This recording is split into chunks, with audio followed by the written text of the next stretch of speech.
This is Diary of a Mad Snowman, A Journey into Discovery. Chapter 3. Are men allowed to rest?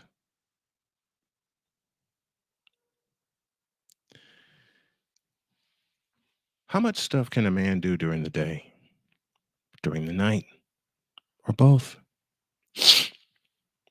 How many things can a man accomplish in a 24-hour period, or in some cases during an 8-hour period? How many things can a man do to finally feel like he's accomplished something?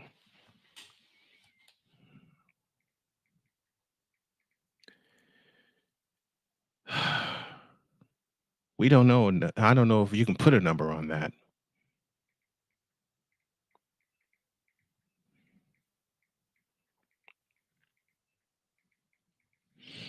You can't put a number on that. I've heard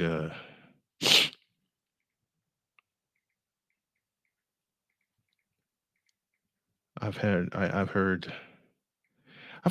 had some women in my life say to me, "You can't put a price on what I do." Well, shouldn't the reverse of that be true also? Because you can't put a price on what men do to keep their families happy, keep their wife and their children happy, and to keep themselves happy. You know how tough that is? You know how unfair it seems sometimes that everything else is put on the back burner? Man, when I met Jody, there were so many people that put stuff on there were so many things that she put on the back burner that she wanted to do. And now with her being in my life, I'm glad to tell her, baby, whatever you want to chase, whatever goals you want to chase them. Because she said to me, I want you to chase your dreams. I want you to chase your dreams.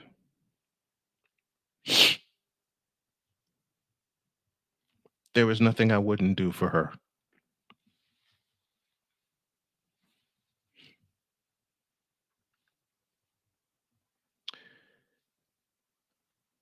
There's nothing I wouldn't do for her, period.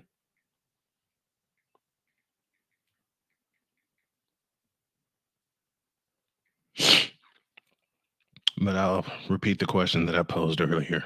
How much does a man have to do? And is he allowed to rest? In many cases, he's not allowed to rest because just when you think he gets a chance to rest, there's more that he has to do. The brain never stops turning. The wheels never stop turning. The wheels never stop turning. They don't.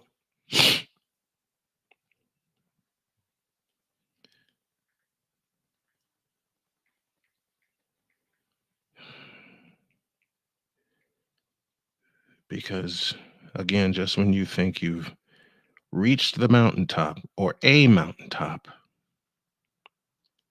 another mountain appears in front of you and you have to knock that one down. And subsequently, you have to knock the next one down, and the one after that, and the one after that, and the one after that. And finally, you get so tired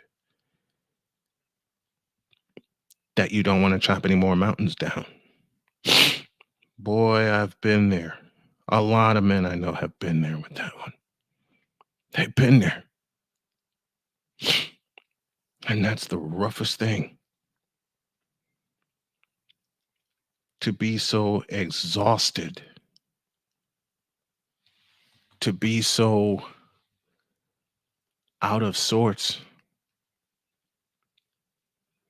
to be at your breaking point and not realize you're at your breaking point.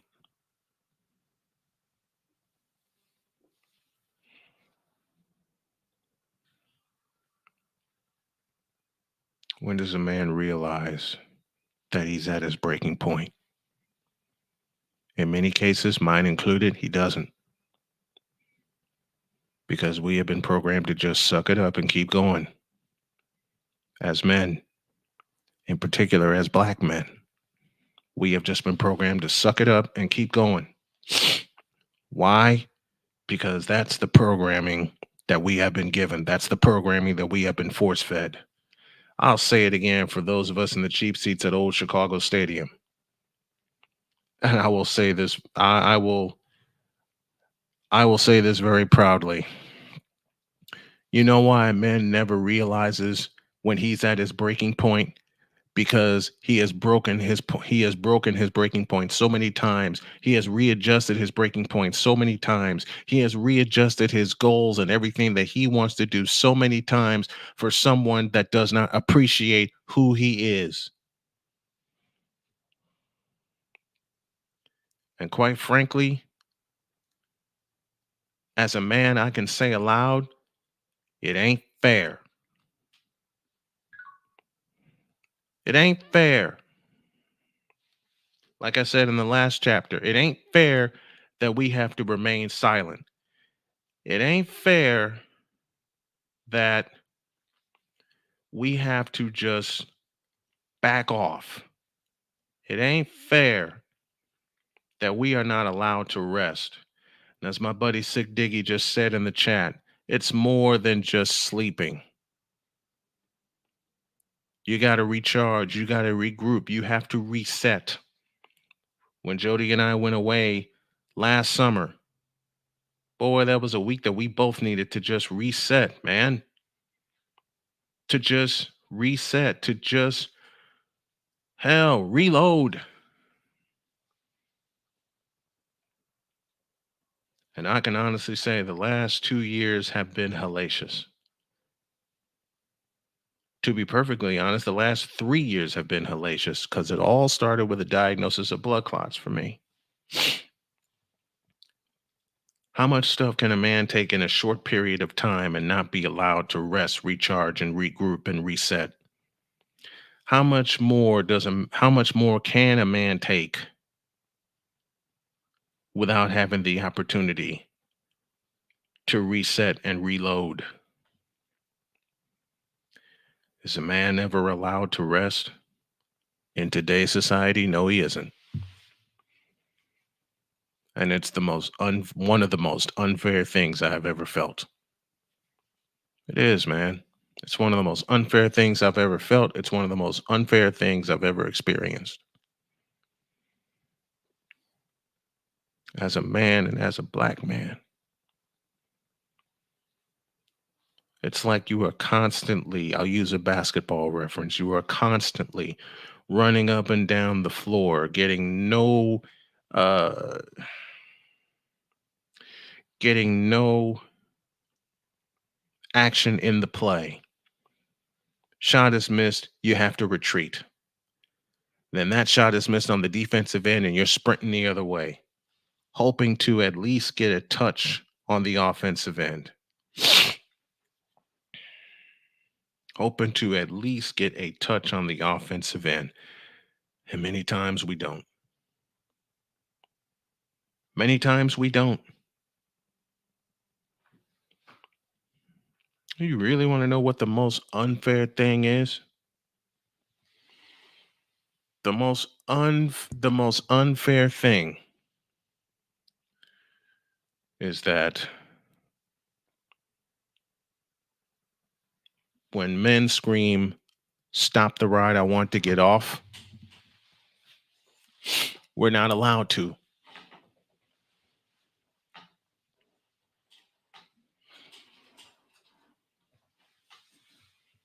When we're told, let me catch my breath, we're never allowed to. When we're told, let me take a breather, we're never allowed to. Because just when you take a deep breath, something else comes up. And you have to deal with that situation. Then the one after that, and the one after that, and the one after that. And finally, you just say, screw this, I'm tired. And the moment that you show that you're tired, you're labeled as weak. You're labeled as soft. We aren't weak. We aren't soft. We're just tired. We want our rest too. We're just plain flipping tired. It's a constant, thank you, Victor. It's a constant full court press. When I say it's a constant full court press, I mean just that. Man, there were so many times.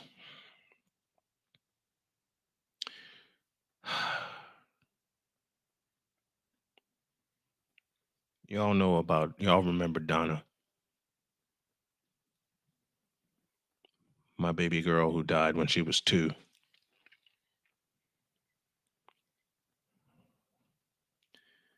And Bay, you said it, we have to keep up a brave face. I had to keep up a brave face when I lost Donna and I was going through the abuse that I was going through in the relationship that I was in. But the abuse honestly started before her 1 year birthday, when my mother and my sister constantly kept hammering at me saying, "Are you sure that she's yours?" I told my mother about Donna. I didn't get a congratulations from her. I certainly didn't get one from Nicole, my sister. Everybody else I called the day after Donna was born, March 2000. Donna was born March 6, 2013. The young lady who I was seeing at the time, Liz, told me, "Why don't you go back and clean the apartment and get it ready for us to come home with our baby girl?" I raced back to the apartment, raced the clock, and cleaned as much as I could so I can get back to the hospital and not be away from them. And I also spent that time not only exhausting myself to clean everything that I can for our arrival, I called everybody I knew. And except for one person, I got a congratulations from everybody.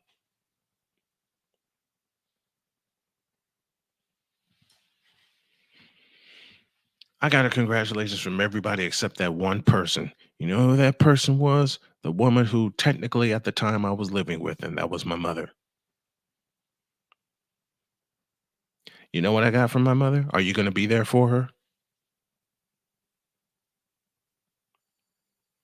Are men ever allowed to rest and enjoy life and just be? No, they're not.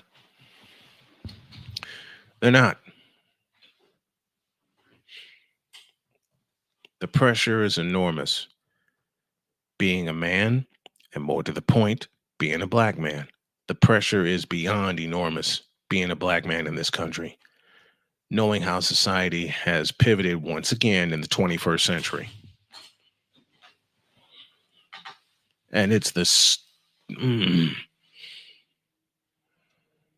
And you're right, Bay. As an American black man, you are the villain. Yeah, we are the villain because of the stigma that we have, because of the predetermined stigmas that have been placed against us. We're not there for our children. We're not there for our families. We are unproductive. There's about 100 more I can think of because I've been told them all. Hell, my own mother, God rest her soul, called me a wannabe one night. A wannabe.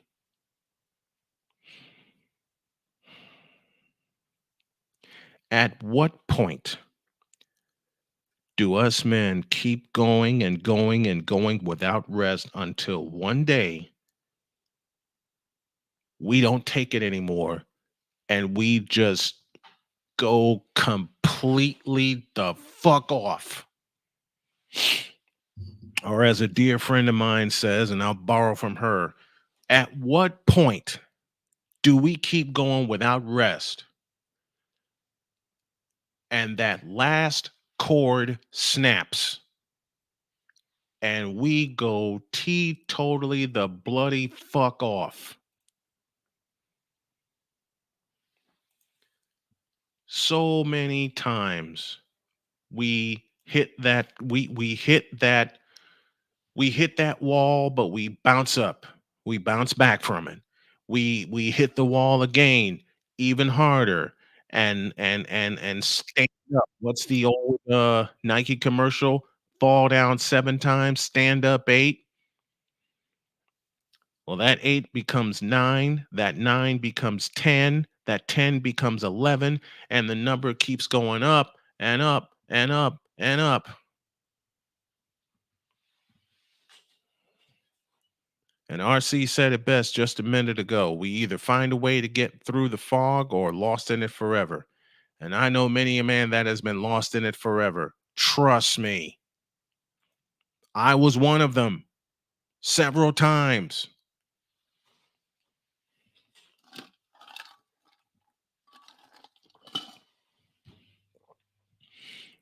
Several times I got lost in the fog. Several fucking times. And I cannot tell you to this day how the hell on some occasions I got through it. I honestly cannot tell you how.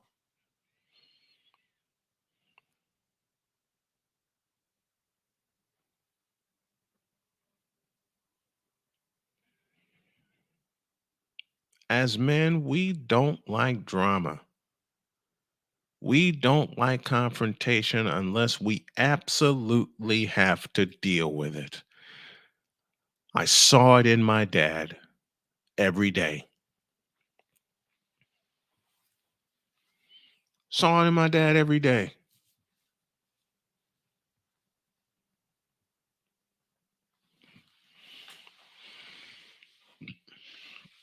We keep finding ways to push through without dealing with what happened before.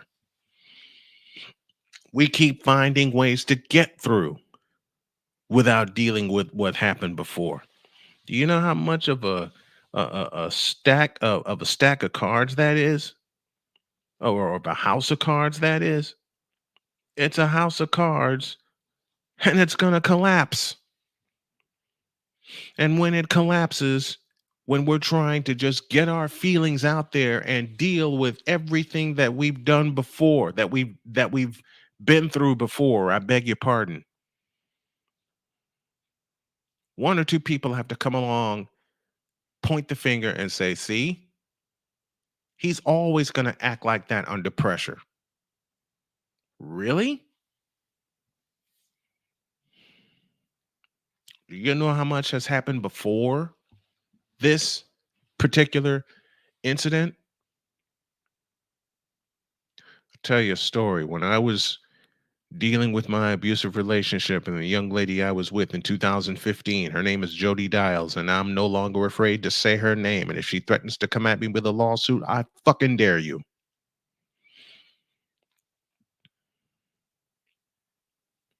There was one week where she just kept pushing my buttons and pushing my buttons and pushing my buttons with everything that's going on. Everything. And each night I would drive from LaPorte back to Glenview dealing with the roommate that I was dealing with. And the next day I had to get up at 6 o'clock in the morning, get away from him, go hang out at Starbucks as long as I could before I have to go back and face him. Or I get a phone call from her and she wants me to come out and see her, to the point where one day she called me while I was en route and said, I want to be the CEO of your company. I hung up and held every cuss word I wanted to spit out at that point because I didn't know what the hell I was doing or what the hell I was dealing with.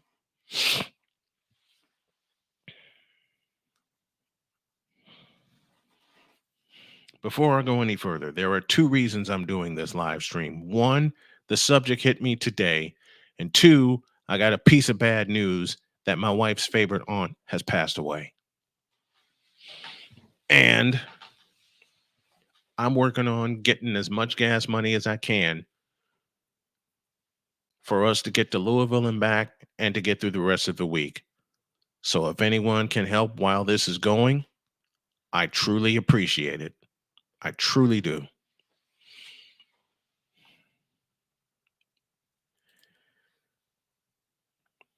But during that same week where I was driving to and from Glenview, Illinois, I didn't know what the hell I didn't know what the hell I was gonna do.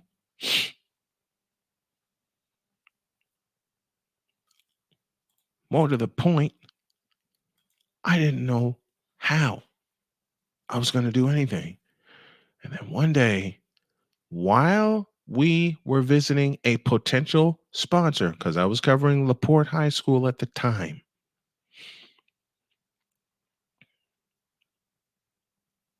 I was covering LaPorte High School at the time.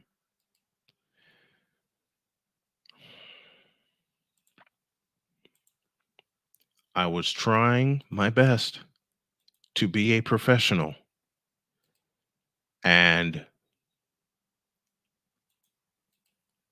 execute this sale. And she started in on me again and again and again and again and again and again. And finally, when we walked outside, I flipped. I flipped.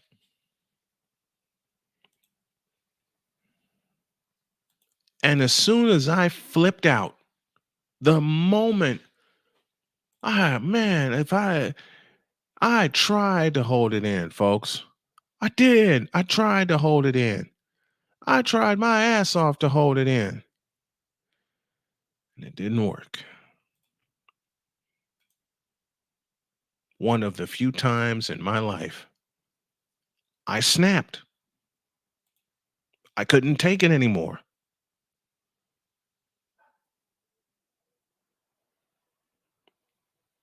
I could not take it anymore.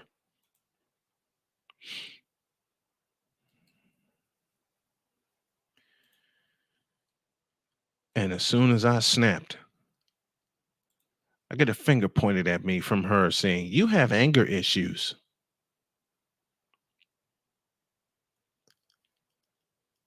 Before I could say anything else, I hopped in my car and I drove away.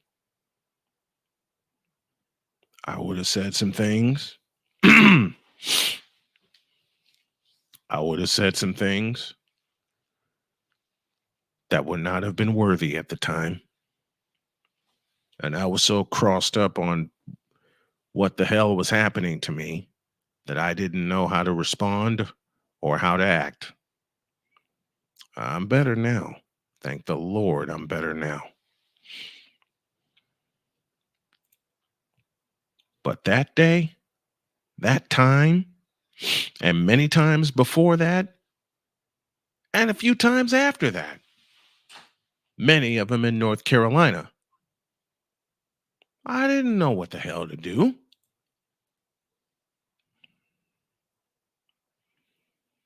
Especially with some of the people we have been dealing with. Especially with some of the people we have been dealing with. It's like, wait, what?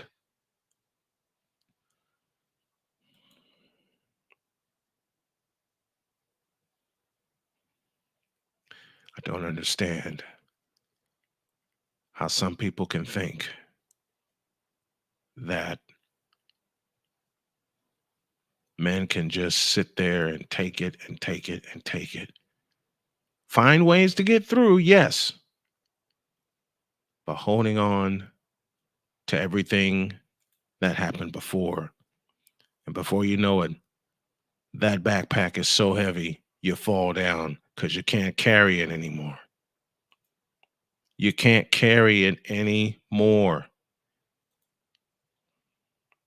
Then what do? You reach out for help. You fall down and you try to get back up. You try desperately to get back up.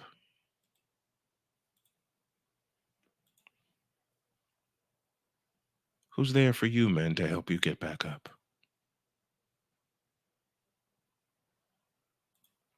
Who's there for you, men, to help you get back up, to help you get back on your feet?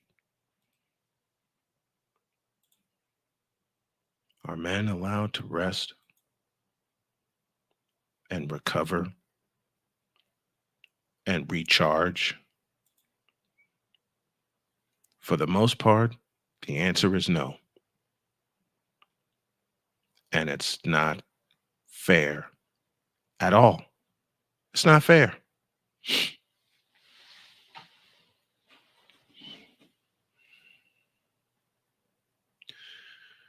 Many have asked me in my past why I watch sports so much, or cartoons, or old game shows. I hope this gives you a little glimpse.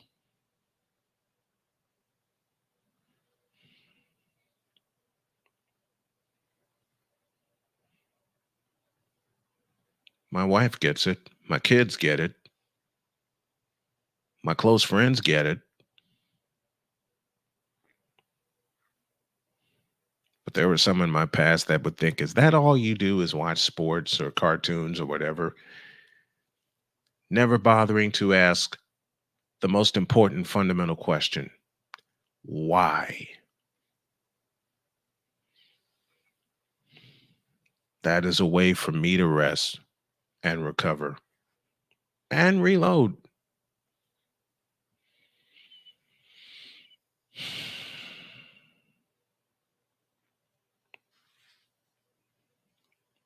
Like after my toe got amputated,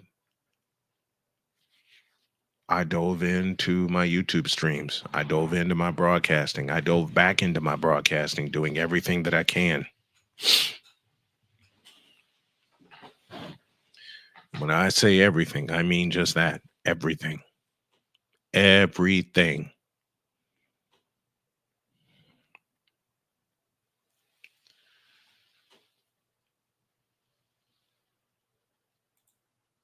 And for the most part, to no success. Bandit Nation, welcome in.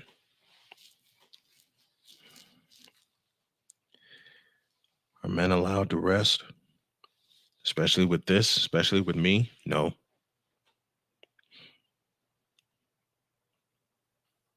What many people outside of this circle, outside of this manosphere, outside of my circle, my personal circle, what many of them don't understand, I have busted my ass for 28 years as a sportscaster.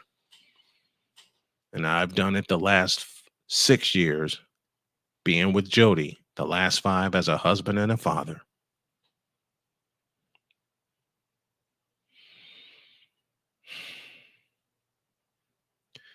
And there are days where I am happy. Don't get me wrong. There are days where I am happy this is happening. I really am. But then there are days where I feel nothing is ever going to take off. And you know where I see it the most? In my wife's eyes. And that hurts more than anything else.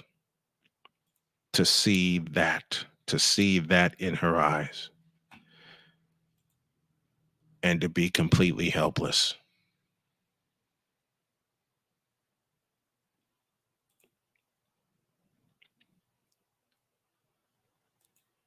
Men, let me ask you a question. And I want a response from people in the chat. Thank you, Keels.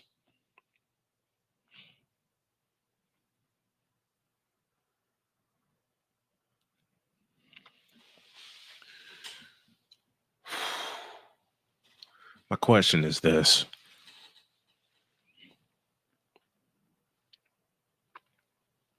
How many times have you hit the wall, fell down, and just when you're ready to stand back up, something else happens and you wind up staying down? And I'll couple it with this question. When that is going on, you have people that look at you, point at you, laugh at you, saying, you're not a real man. Because if you're a real man, you'd stand up. Well, what if you can't stand up? What if you're so bogged down with things that have happened before that moment?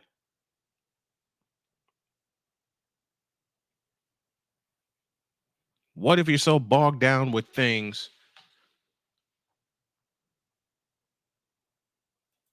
that you can't stand?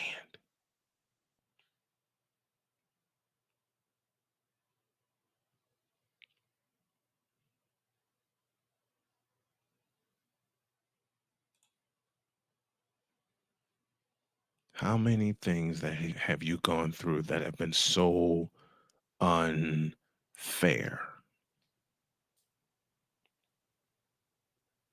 So unfair.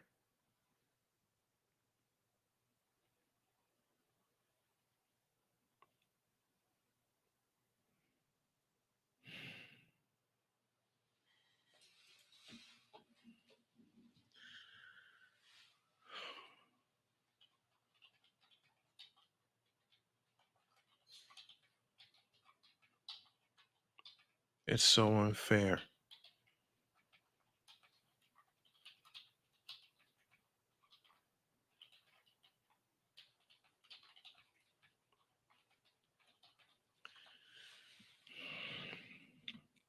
How many times, gentlemen, have you asked someone for help so you can rest, and the people you have asked for help from turn their back on you?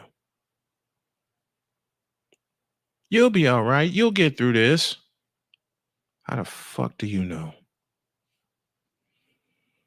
I'm going through something right now, wishing I could find a way, and I'm doing the best I can to help my wife. Being disabled blows.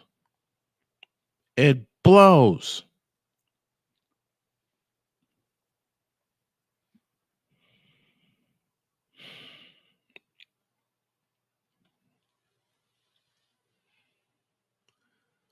Sick Diggy says at times I would hear the laughter of my detractors in my head. It was that frustrating and overwhelming. Damn straight. Been there some days, still there. Boy, I understand that more than you know. My God, more than you know.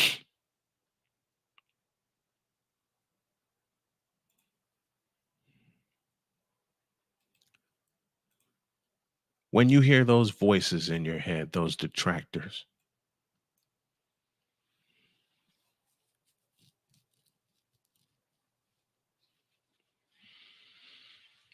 when you hear those detractors' voices laughing in your head,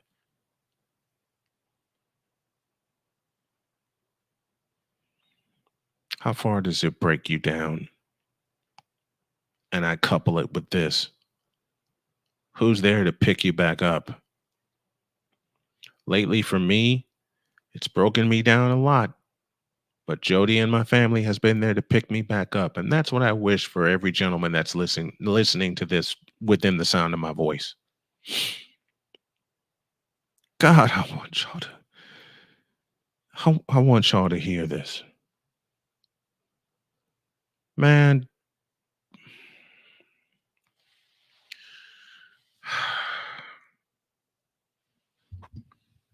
as I began this,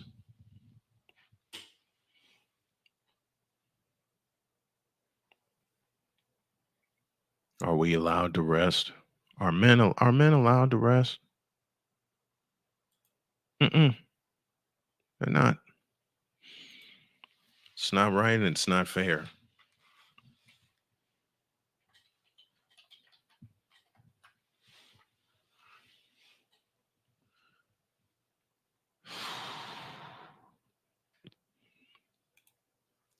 When before I met Jody, at the top of, or should I say in the middle of 2018, about a month before I met Jody,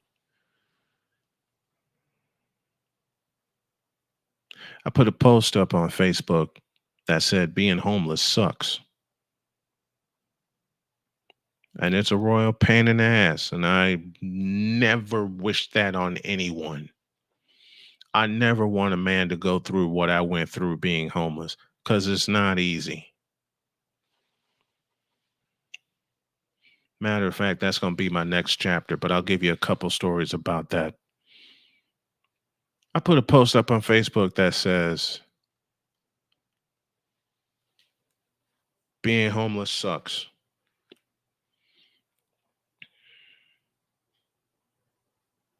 People rode to the rescue when I wrote that. Why can't that happen for men more often? I understand. Believe me, I understand that some people just cannot help at the time. I get it. Lord knows I get it. Because if I could help if I could help any and every gentleman in the chat with something they're going through right now, I'd love to.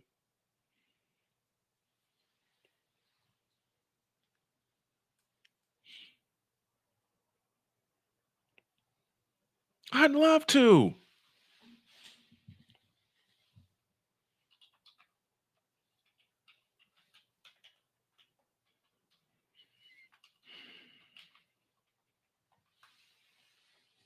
I'm thankful I had a person drop me a cash app this morning when I announced on the show that my wife's aunt had passed away. Do I need more? Yeah, because we got to go to Louisville and I got to get my wife through the rest of the week. I'm going to try my ass off to do it.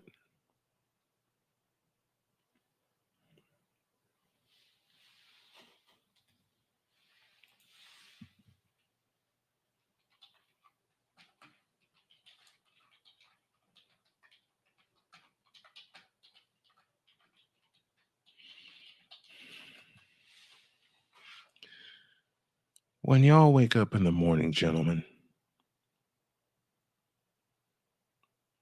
how many times, more often than not, do you wake up with a sense of dread, with a sense of, I don't want to do this shit today?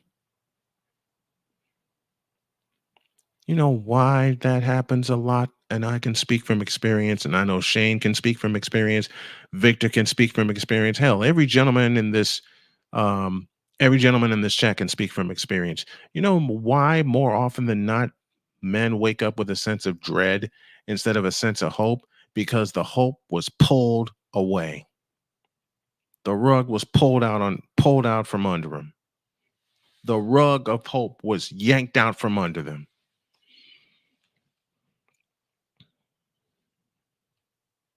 You know how uneasy that is? Do you know what you have to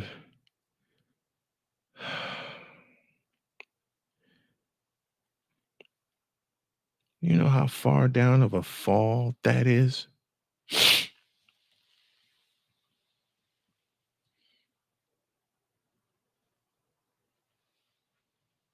You know how far down of a fall that is? And Shane, I know about the homeless struggle you had. I had it for 2.5 years. And that was just the latest stint.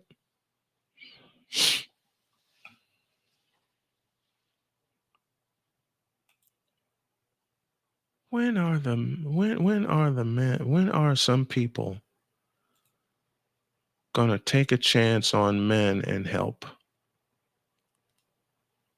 so they won't be so tired?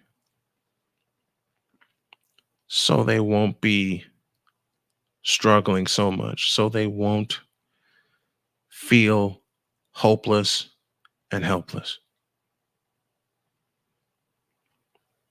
Because that's about all they want us to feel right now. Hopeless and helpless. I'm going to be the first one to say it, but I'll say it. I refuse to feel hopeless and helpless. And God damn, it's a struggle when I say that to myself. But saying it aloud is the best thing. Saying it aloud is the best thing.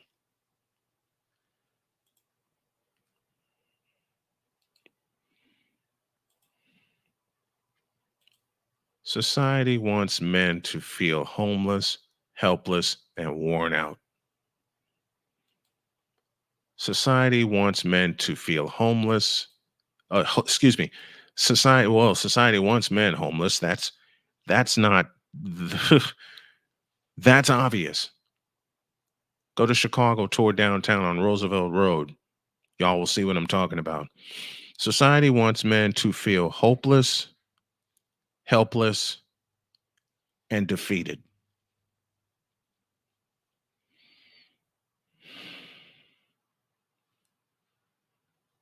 Hopeless, helpless, and defeated. And you're right, babe. If I don't get it off my chest a piece at a time, the hostage negotiator will be outside my door, falling down with Michael Douglas. Anyone? I refuse to be that way. But I can tell you, some days it's a struggle and a half to be there. It's a struggle and a half.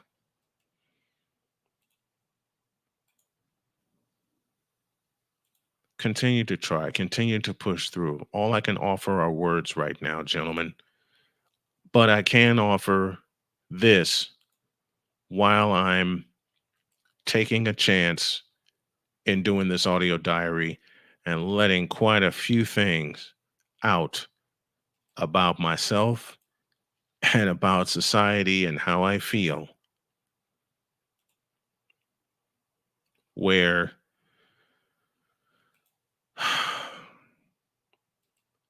men will understand.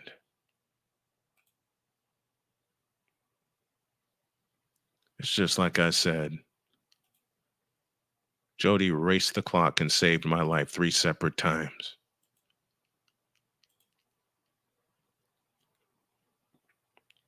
From this amputation, from pancreatic cancer, and meeting me in person.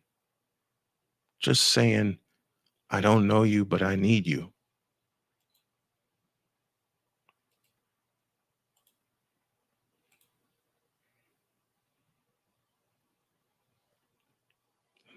That was what she said. That was what she said to me that one day. That one day we met in 2018. I don't know you, but I need you.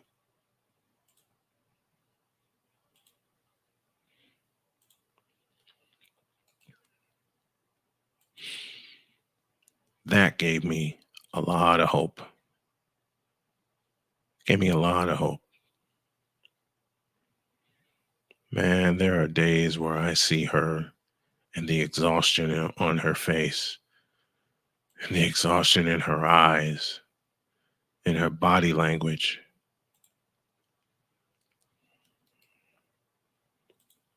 And I just feel completely helpless because I feel like I can't do anything.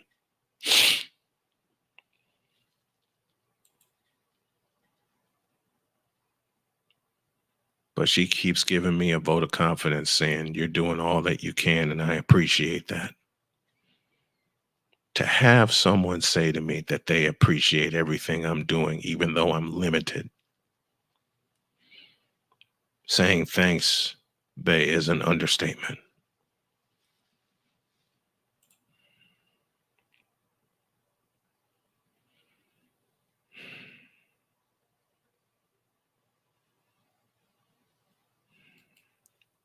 Sometimes thank you is not enough for what she's done for me these last 6 years. Sometimes a thank you and a kiss on the lips ain't enough for what she's done for me these last 6 years. How much internal pain do we have to go through? And thank you, RC, for that. How much internal pain do we have to suffer through? How much internal pain do we have to go through before we are finally allowed to rest? And if you want to think about something really crazy, we're not allowed to rest until we're dead, which brings the common joke to mind. I'll get all the sleep I need when I'm dead. Fuck that. Fuck all of that.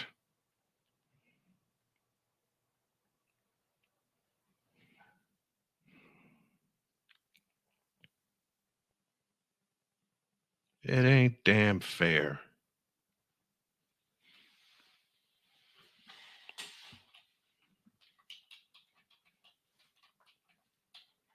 It ain't damn fair. I'll say it and I'll continue to say it because it's the truth. What men go through ain't damn fair.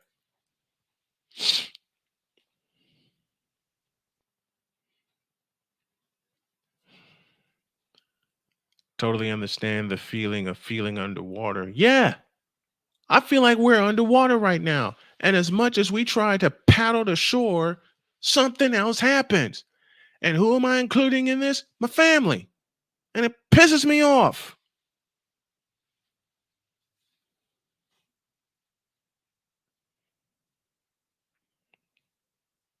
How much more do we have to toil? How many more bells do we have to toll for before we actually get a fucking break?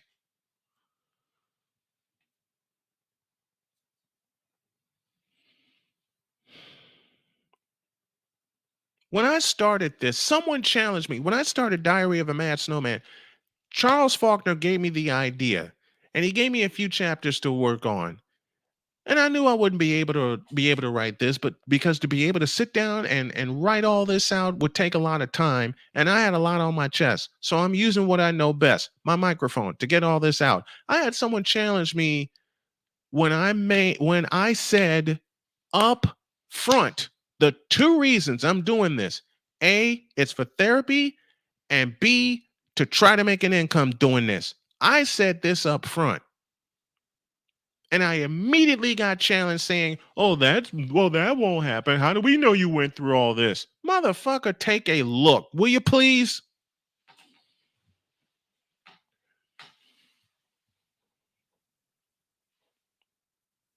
I was sad for a long time, 2.5 years, when I got diagnosed with pancreatic cancer.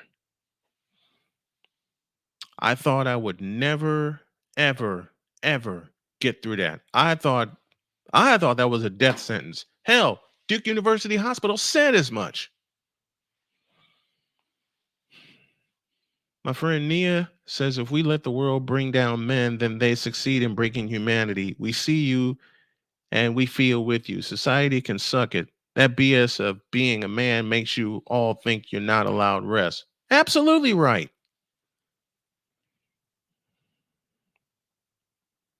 And some days I feel I'm not allowed to rest.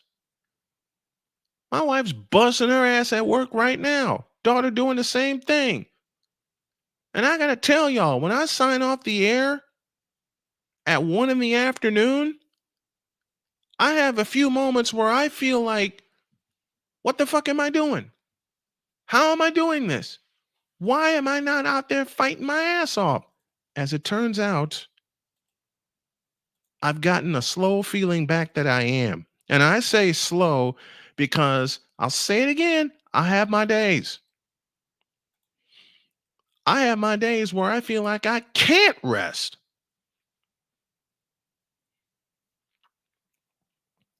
It's two things. It's not only not being allowed to rest, it's the feeling that I can't rest. Not until we get to the next level where we want to go.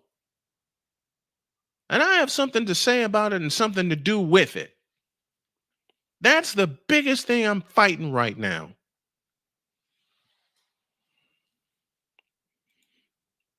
As a man who has fought off pancreatic cancer and won, who has survived an amputation of his right toe, and is only blessed with a microphone in front of him as his weapon to help his family, there are days I feel I don't deserve any of this.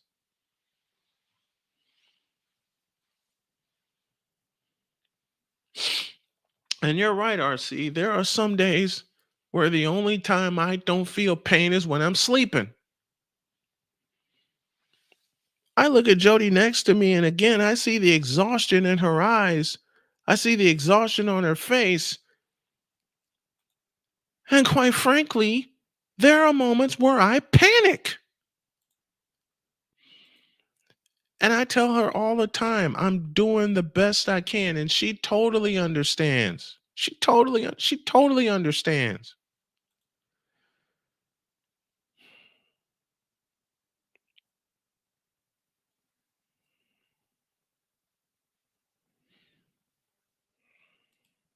She totally gets me. That's what men need, a friend that totally gets them. And you know what else men need right now? Friends that offer no damn judgment. Constructive criticism? Yes. Hard truth? Yes. Judgment? No. Men don't need that. We've been judged all our life. We have been judged all our lives. And it's bullshit. It's bullshit. And it needs to quit. Will it ever? Probably not.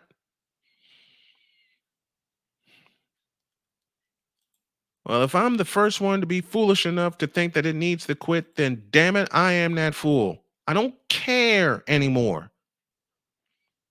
I am 51 years old, 50, going to be 52 in July. Every year I'm here, I'm celebrating more and more. Doing this lets out a lot of pain and allows me to identify with men that I know and men that I don't know. How much pain we feel, we have, we keep, how much pain we are forced to keep. I said it. How much pain we are forced to keep. You know why I feel we're forced to keep that pain?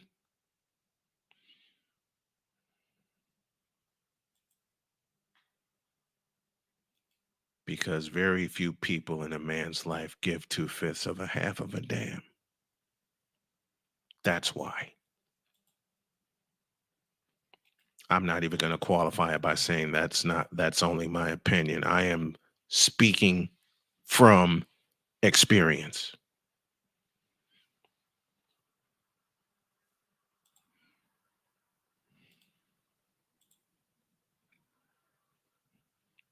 I am an advocate for men's rights, and I will continue to be.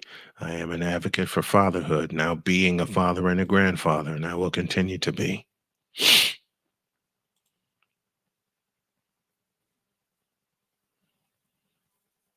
A lot of days, as Richard Pryor said, of not giving a fuck, and you miss half of your life.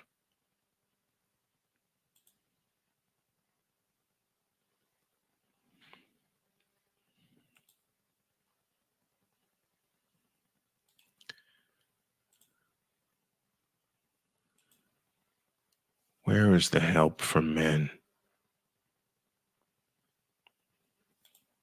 Where is the loving arms of society for men?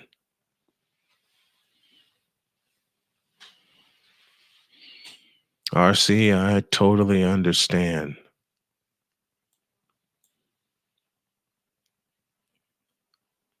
Day I met Jody, I made the decision that that was it. Fuck it, I'm done. Very few people know this.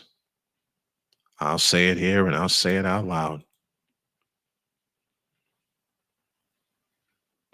July 18th, 2018, the day I met Jody, I made the decision that I was done. I said, fuck it. No one will miss me if I'm gone.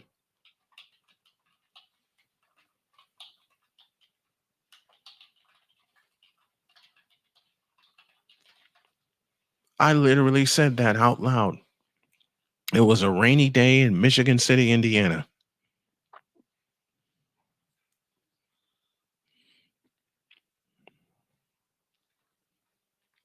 It was a rainy day in Michigan City, humid as fuck.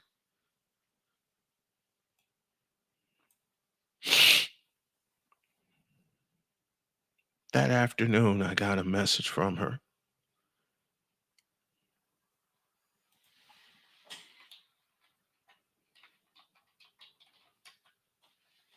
That afternoon, we met online. She sent me a message.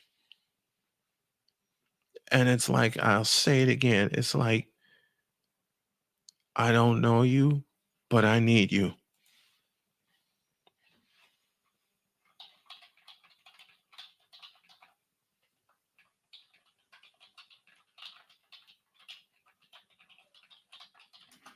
Are men allowed to rest? No.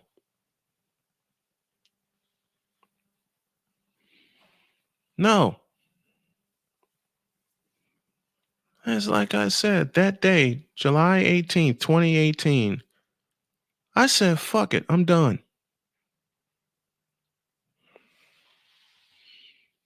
And Nia just said a moment ago, the unrealistic standards are off the frickin' charts. They're off the charts.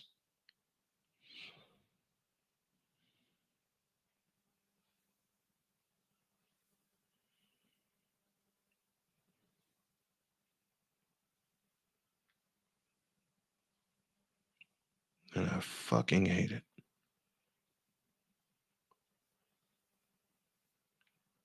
That's why I want to be one of the men that does something about it. One of many.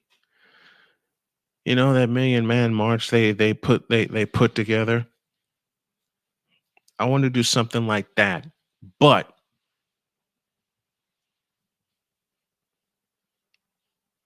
helping out men who are right on the edge.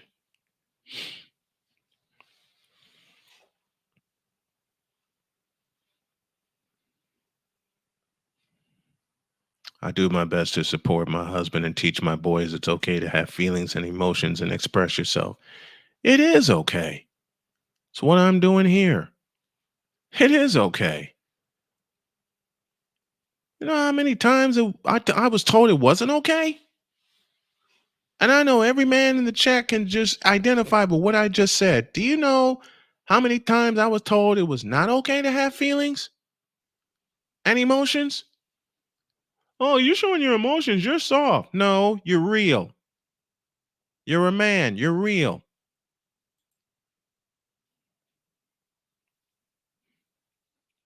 You're absolutely real. Yeah, you have feelings. Yeah, you have emotions. Doesn't everybody? How come men are not allowed to express them more often than what they do now?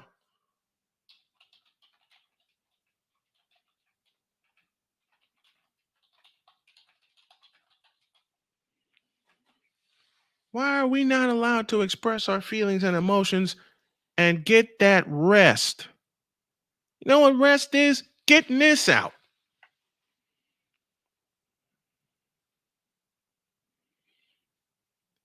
And Nia Jody saved my life. Because as I said, July 18th of 2018, I said, screw it. And I was done. And then she sent me that message. She threw out that lifeline in the nick of time. Seriously. That's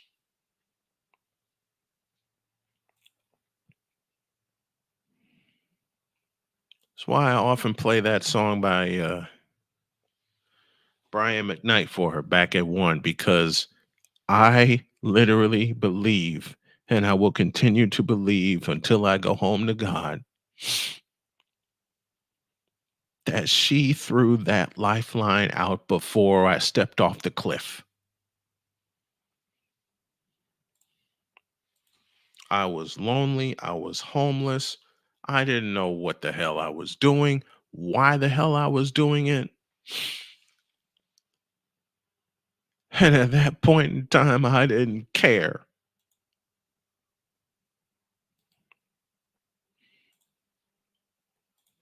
I was talking with my doctor this morning, and she asked me how's everything going with the medicines. I said the medicines are doing great, and I'm dealing with it better because I finally used the word amputation myself. But when you spoke it to me, and I want to shout out Dr. Rebecca Payton for what she did for me this morning, which is just listen. And one of the few times Jody was not able to accompany me because she had to go to work early this morning.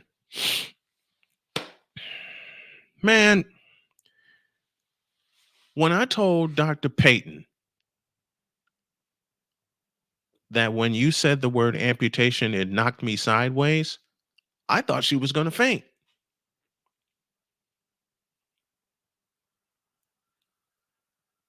And I repeated it again, and she apologized from the heart. And I felt every word of her apology. And she also said to me, thank you. She also said to me to complete the triple play, I will learn from this. You know how rare it is for a man to get that kind of triple play from someone he trusts?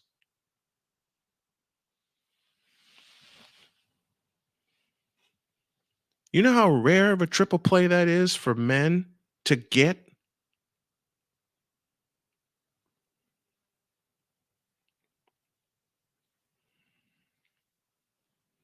Once again, do you know how rare of a triple play that is to get from someone you trust?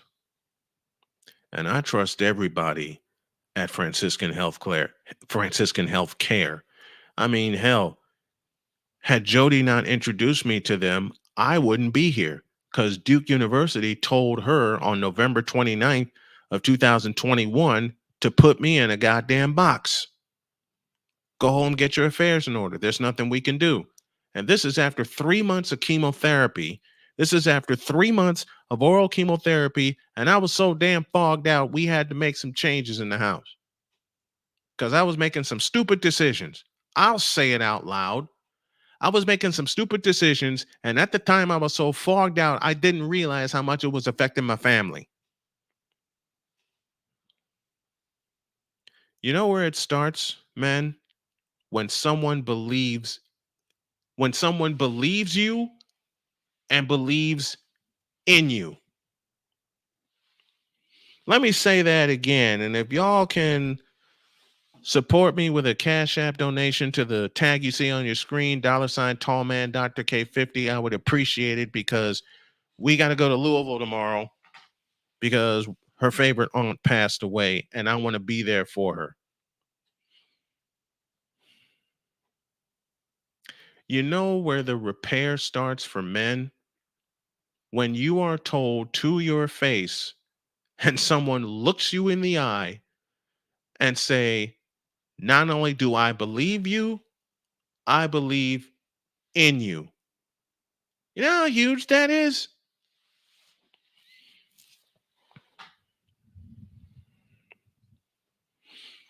You know how huge that is? Let me say it again. For those of us in the cheap seats at the old Fabulous Forum in Inglewood, California, the repair for men in this society begins when someone looks them in the eye, gives them a hug, or holds their hand and says, not only do I believe you, I believe in you. How about them apples?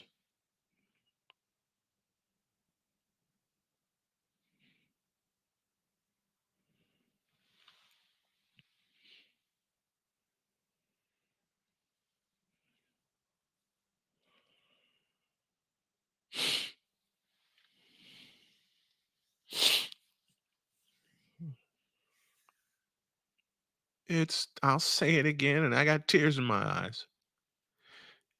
The repair in this society for men who have busted their ass and done everything they can without the proper amount of rest, physical, mental, emotional. The repair begins when they are told to their face and to their heart and to their soul, not only do I believe you, I believe in you.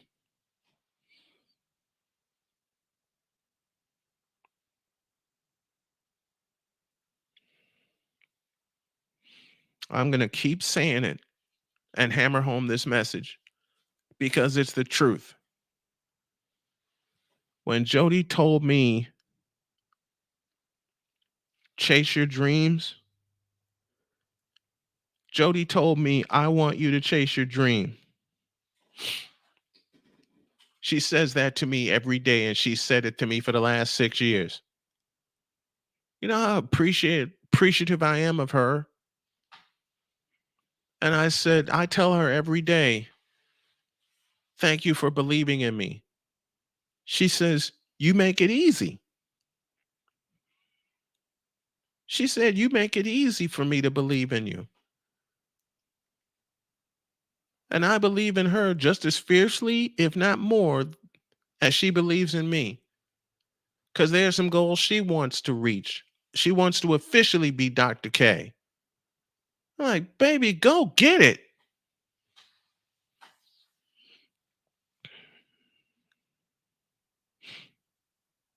She said it. She said, go get it.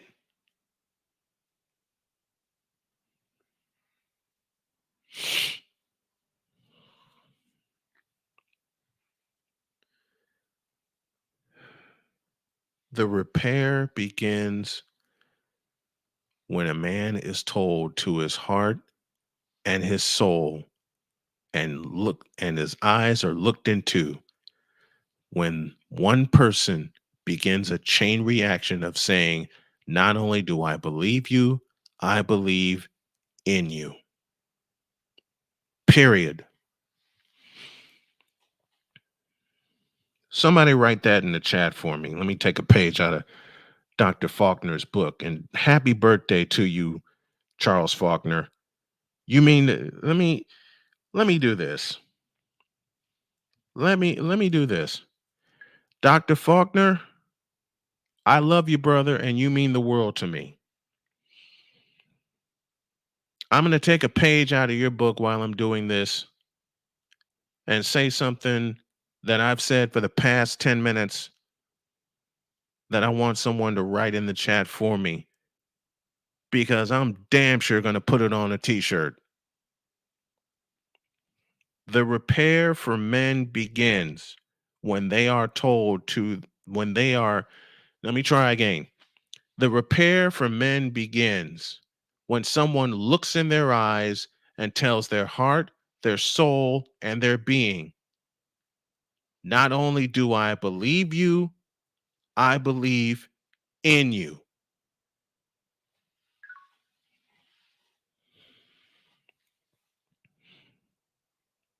Not only do I believe you, I believe in you. One of the first things Jody ever said to me is, I believe in you. She's been my producer for my radio show. She's been my in-booth producer when I do games.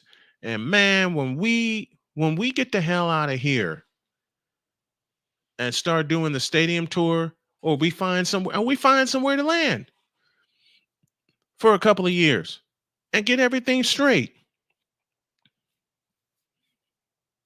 She said, I'm waiting for you to get back in the booth. I said, baby, that comes with a condition. She says, what's that? You join me. And she said, do you even have to ask?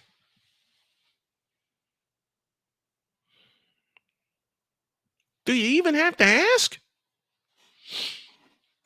Man, I will tell you right now, the next chapter, I'm going to brag on Jody even more. And yeah, Bub, Jody is getting them flowers today. Today and every day from me. I text her every day at work and I tell her I love her.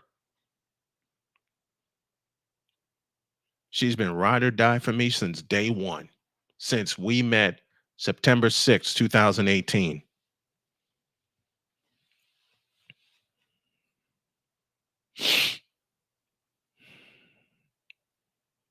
Come on, y'all. If y'all can help a snowman with some cash app so we can get to Louisville tomorrow and I can get her through the rest of the week. Please. I'm begging y'all. I'm begging y'all for some help because I want to get her through. And in a quasi kind of way, this is all about Jody. Because let me be the beacon of examples that when someone tells you, not only do I believe you, I believe in you, that person is yours and vice versa.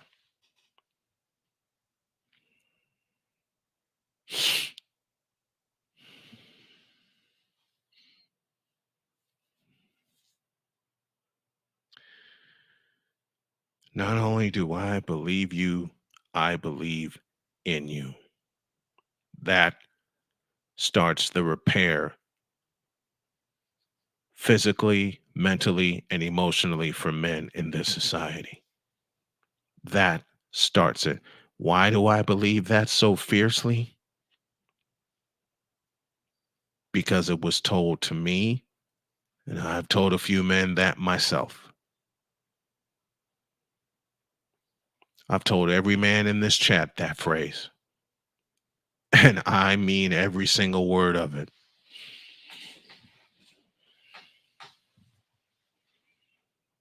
You know why men aren't allowed to express their emotions? Fear. The only emotion they're allowed to express is fear. And the fear comes in that they're going to get laughed at, finger pointed at when they do express their emotions, when they do get to a point where they go completely off. Even they don't even have to go completely off. They just have to get to a point where they're just plain tired. And once they get plain tired, guess what? The finger pointing starts from everybody else except the people who are in that circle that knows what he's going through. Period.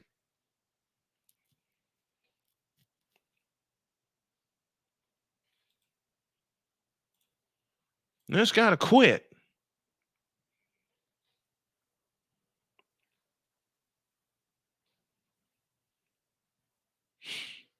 This gotta quit.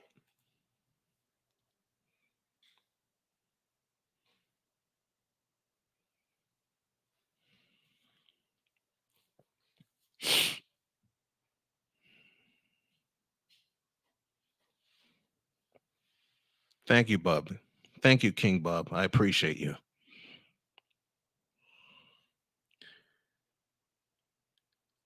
I consider this audio diary a lot of therapy. I consider it therapy because it gives me a chance to really be myself. Y'all hear me on the morning show, and I'm joking around 99.9% of the time there, making people laugh and having fun. But this is a part of me too. And I want the men to know and to realize. I want the men, let me say it again. I want the men to know and to realize, if nothing else, old Snowman's here for you. If nothing else, old Snowman's here for you. Whether you need a kind word or a laugh, maybe an argument about a sports subject where we can laugh together, I don't know. What we need to do is just start communicating and saying it real. Just say it real. In many cases, we're not allowed to, because if the word gets out into society that we were keeping it real with each other, we're pointed at as villains.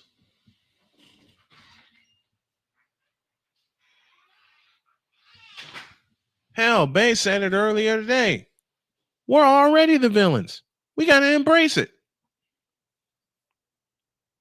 And I am inclined to believe that he's totally right. They already made us out. They already made us out to be villains, even though we're not.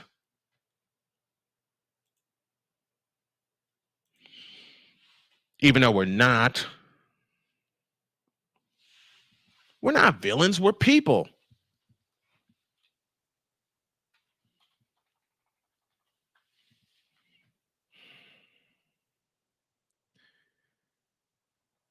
We're not villains. Okay?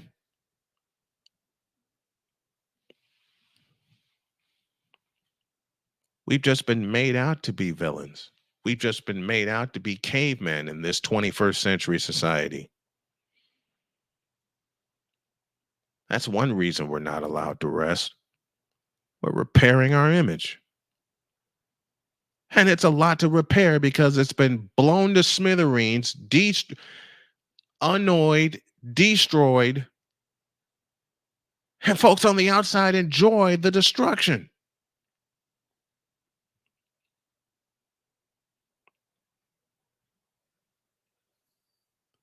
With us coming together, we just got to tell them, quit that shit. Thank you, Jody, for that phrase.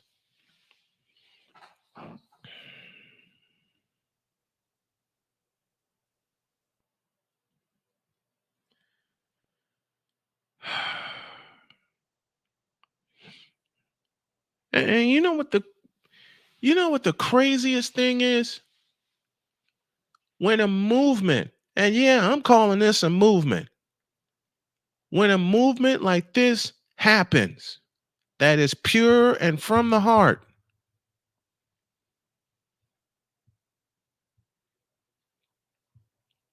someone wants to intercept it. I'll say it again. When a movement like this to unify men, no matter what race, color, creed, religion, or whatever, is started to unify men, get them all in a circle and say, hey, we are enough.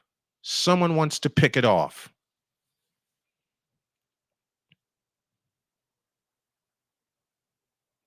Meanwhile, you get a farce of a movement like Black Lives Matter. Oops, did I say that aloud?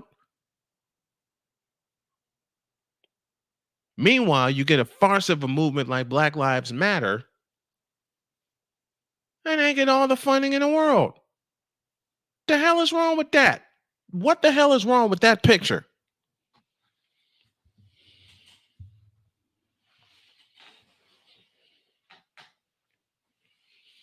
That's right, Nia. 15 years we've known each other. And boy, we have laughed our asses off for 15 years.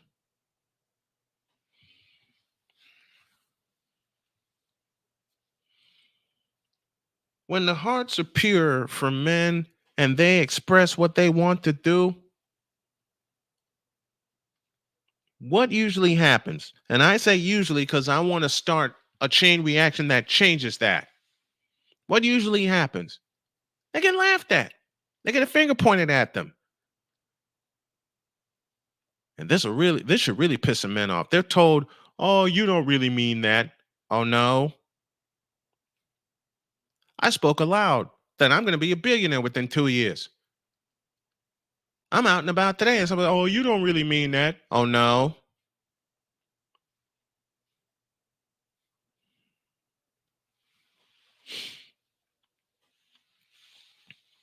Oh, I don't, eh?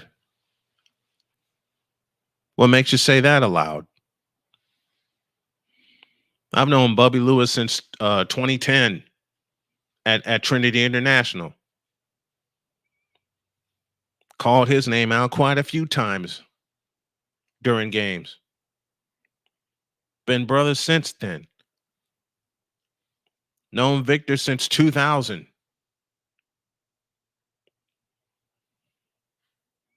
Those are the kind of friendships I keep with me. Those are the kind of friendships I'm going to keep.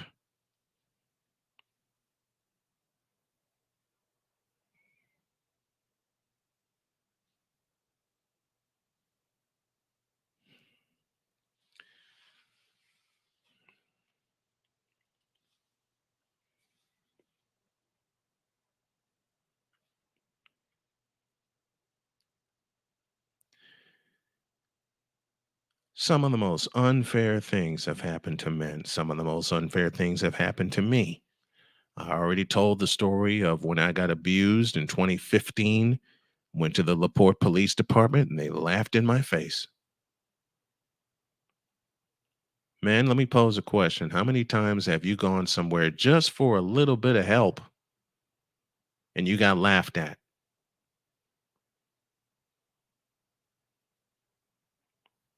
And you got laughed at out loud. Out loud.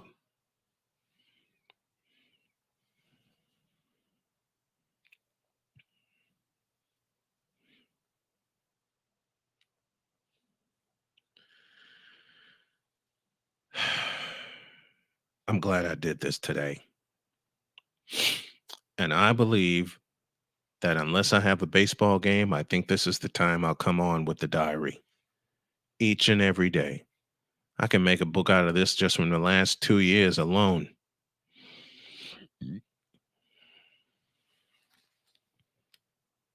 Was called a nerd growing up. Was called weird. I embrace both of those titles. I embrace them both. Why? Because it's who I am.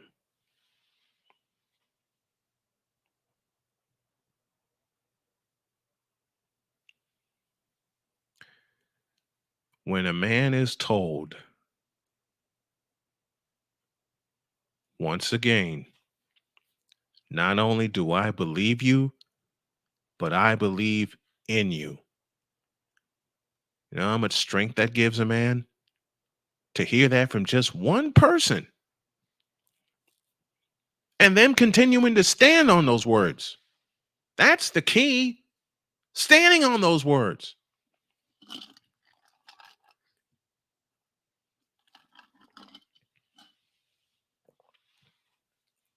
Standing on those words. Not only do I believe you, I believe in you. Not only do I believe you, I believe in you. Should be a mantra for men going forward. Tell a man you care about. Not only do I believe you, I believe in you. Watch what kind of strength that gives them. Watch this.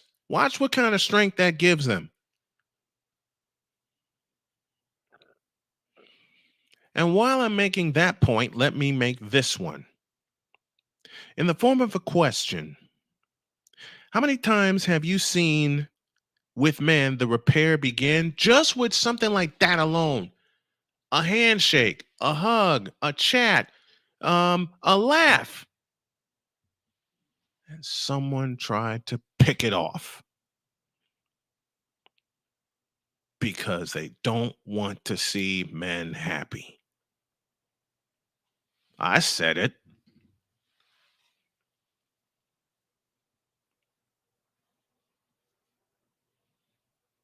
They don't want to see men happy and joyful.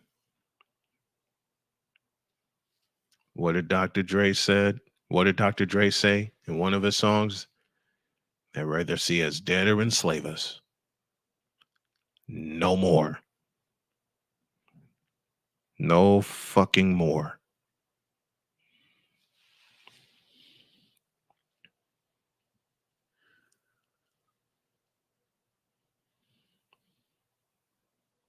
No more. I'm telling everyone in here, within the sound of my voice, not only do I believe you, I believe in you. Period.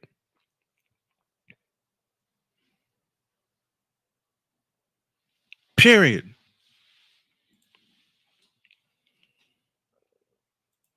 Are we allowed to rest? No, we're not. Are we going to get our rest? Fucking right we are.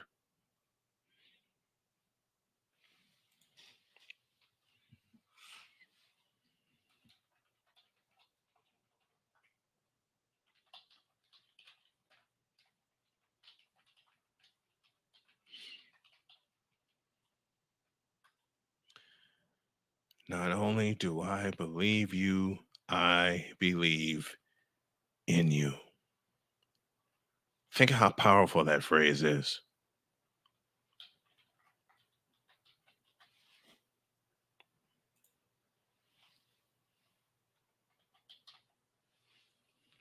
Think of how powerful that is, man.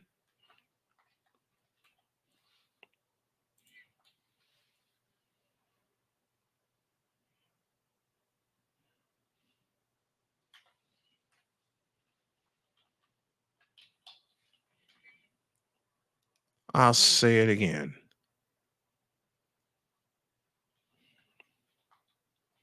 Not only do I believe you, I believe in you.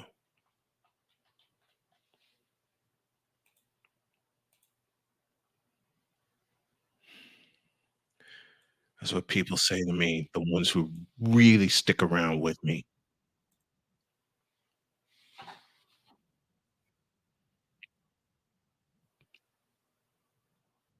because I am tired of seeing men get the shaft. I'm tired of seeing strong, decent men get the goddamn shaft.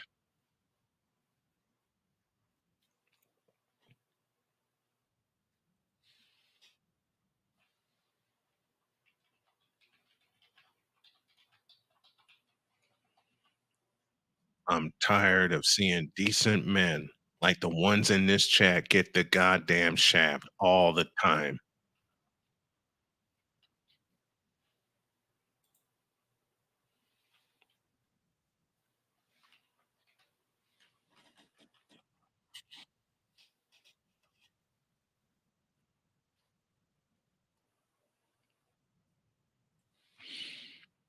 I'm tired, man.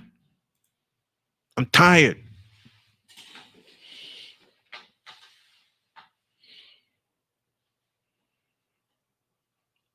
When you see a man that's struggling, tell him you appreciate him. Tell him you're there for him. It might be from a distance, but tell him you're there for him. I tell mine, I see you and I appreciate you. So I tell you now, I see you, Snowman, and I appreciate you. I believed in you since day one. You got this. You're destined for great things. Thank you, Nia. See, those words right there from one person can give you all the strength that you need to get through.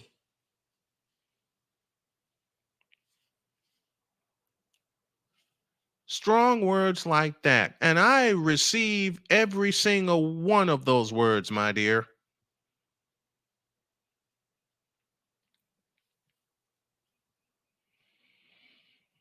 I receive and feel every one of those words. Every one of them.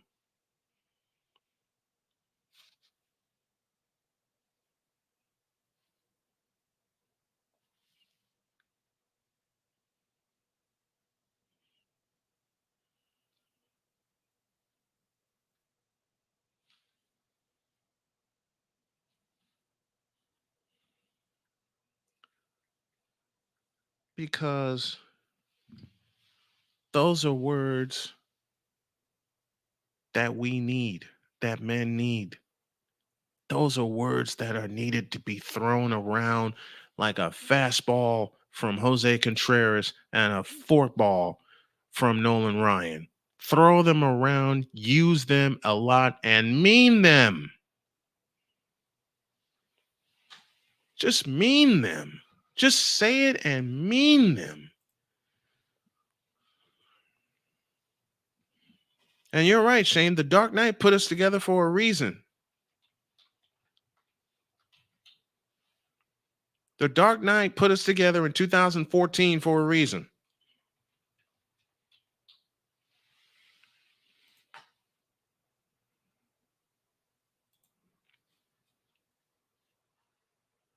Almost everyone in here, I love you all. I mean, let me say it. Let me just say this. I love you all very, very dearly for believing in me and this project. Not to mention Snowman Multimedia. I may not have met all of y'all in person, but in a way I have.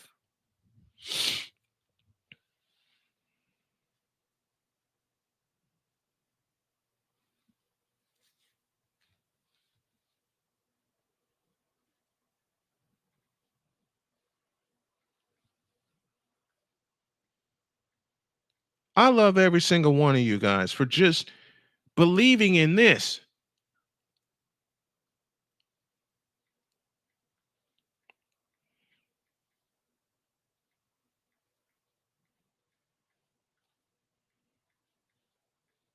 for just being here listening,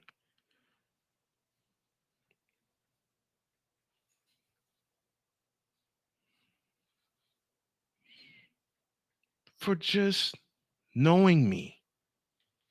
That starts it. For allowing me to brag on my wife, Jody, and my children, Sonia, Dakota, Cheyenne, all my grandchildren.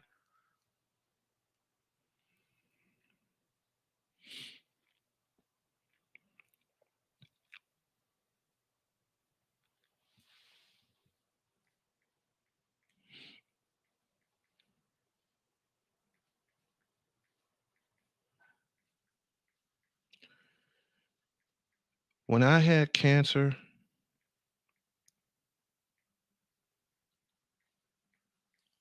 and I announced it, you know how many people rallied to our side? And I say our because I include my friend, I include my family. I always include my family. Breaking the cycle is hard and it will be done. Not can, will. I had planned to do LSU in Iowa tonight, but getting all this out and knowing I have to leave early in the morning for my wife and I to go to Louisville and still need a couple of more cash apps so we can take care of the week. So if anyone else can help, I would appreciate it.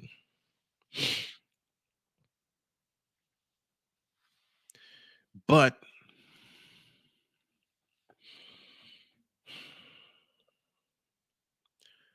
a lot's come off my chest.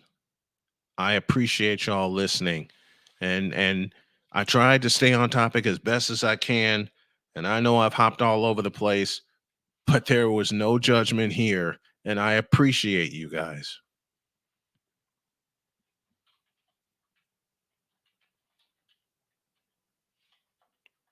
I appreciate you guys more than you know. For me to do something like this, and I'm launching a sports show in the fall. So I'll have this one, I'll have this one, I'll have this diary, I'll have Snowman in the morning, which is going to move to an earlier time pending some circumstances. And I'm going to have the sports forum in the afternoon. It'll be afternoon or early evening. My wife said, go for it. She said, your sports shows are going to make you the millions. Fuck it. Let's get it. Fuck all of it. Fuck all of it, man.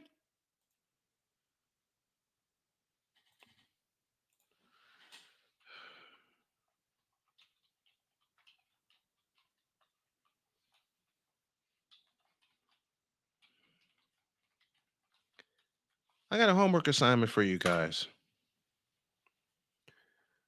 Think of a goal that no one, no. Try that again. Think of a goal.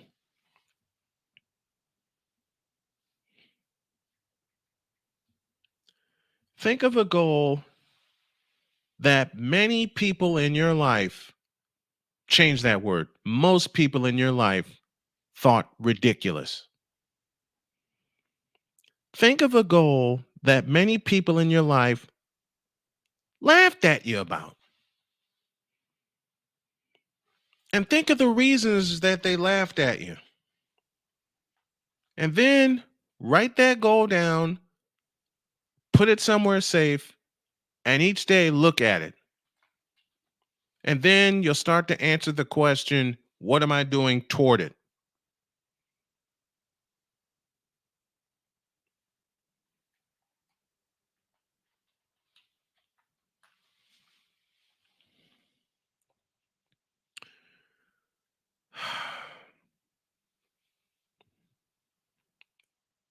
Think of an absolutely ridiculous goal that I've set aloud.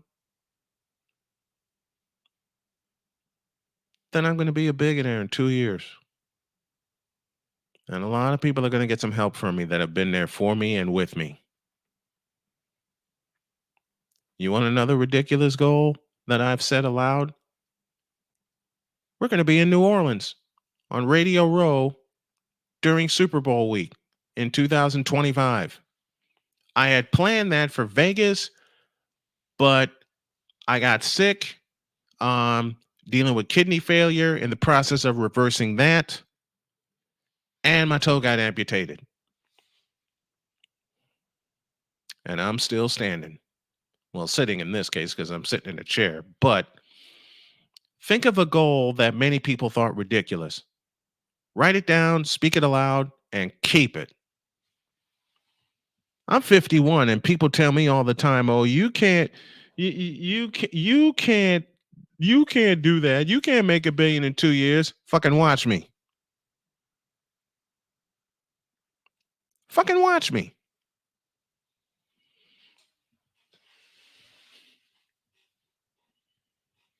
I have a simple philosophy. Dream big, do bigger. I always say at the end of my morning show, if your dreams don't scare you, they are simply not big enough. And now that I'm on the right medicines and on the right path, and I have this as my therapy, I believe it more than ever, each and every day.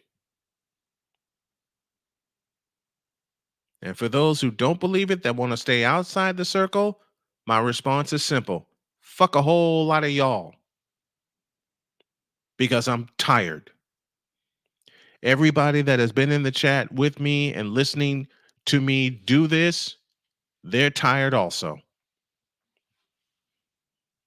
They're tired. You understand me? We are tired and we're pissed off at society. Pissed the fuck off. And that's what we're telling society to do. Fuck off.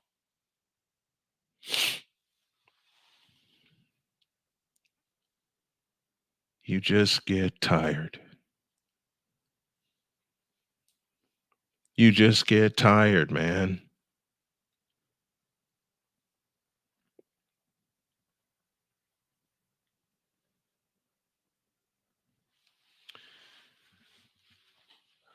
Doesn't matter why, just know that it happens. And man, we have to tell each other, not only do I believe you, I believe in you. Period. Watch how much strength that puts back into men and into society. Watch. Just watch.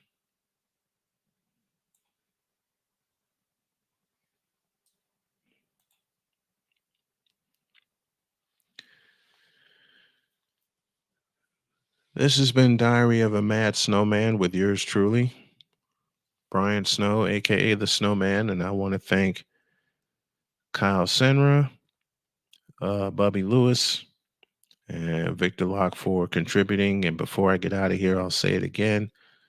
We have to go to Louisville tomorrow. My Cash App is in the chat and it's on screen. And if anybody else can help out with some gas money so we can get to and from, that will be awesome. And I'll find a way to pay it forward and help people that need it, because that's what I want to do. That's what I want to do with the stadium tour. That's what I want to do with my company. And being a member of the cancer community as a survivor, that's where I want to hit it. That's where I want to hit it.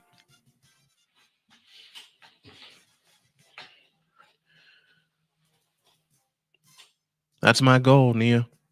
I told Jody we're going to New Orleans to be on Radio Row during Super Bowl 59. Doesn't matter who's playing. We're going to be there. Let me thank y'all for allowing me to do this. This is going to become a daily habit. What I'm going to do for the rest of the night is just get ready to go to Louisville. I'm not going to do the Iowa game, although I know it's going to draw a big audience.